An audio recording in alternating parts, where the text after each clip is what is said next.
Déstructurer l'ordre naturel n'a jamais conduit à de bonnes choses. Et ce qui est sorti des laboratoires de la New Food Research est même parvenu à lâcher dans la nature un nouveau type de fléau.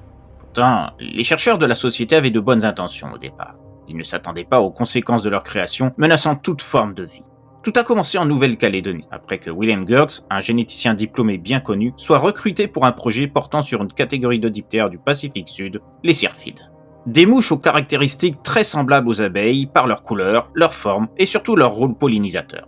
Les syrphides adultes récoltent le pollen et le nectar des fleurs, très souvent en présence de leurs collègues hyménoptères. D'ailleurs, les larves de syrphides possèdent des liens de commensalisme avec ces dernières en s'établissant dans leur nid.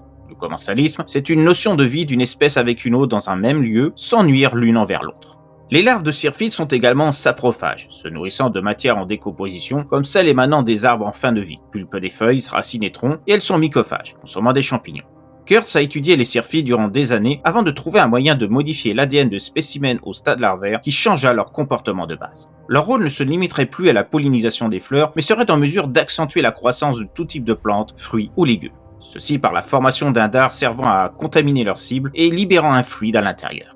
Les larves furent lâchées dans la nature afin de tester leurs nouvelles dispositions une fois adultes. Les résultats furent spectaculaires. Ils offraient à l'humanité des ressources quasi inépuisables d'alimentation du fait de la taille imposante des fruits et légumes obtenus. Le mode de dispersion des syrphides a aussi été changé. Elles pouvaient voyager au sein de n'importe quel climat. Cependant, ces modifications allaient entraîner des mutations significatives. Au bout de la troisième génération, les nouveaux syrphides ont changé de comportement vis-à-vis des autres espèces animales, augmentant leur disposition prédatrice de base. Elles devenaient nettement plus agressives et se sont employées à détruire les colonies des autres insectes pollinisateurs par des piqûres urticaires entraînant la mort. Le résultat d'une mutation du fluide provoquant l'accélération des gènes de croissance, ce qui faisait mourir de vieillesse la victime en quelques jours. Puis, la puissance du fluide muta encore, pouvant provoquer le même phénomène à des espèces plus imposantes, dont les mammifères. On recensa des morts par milliers dans le monde, animaux comme humains.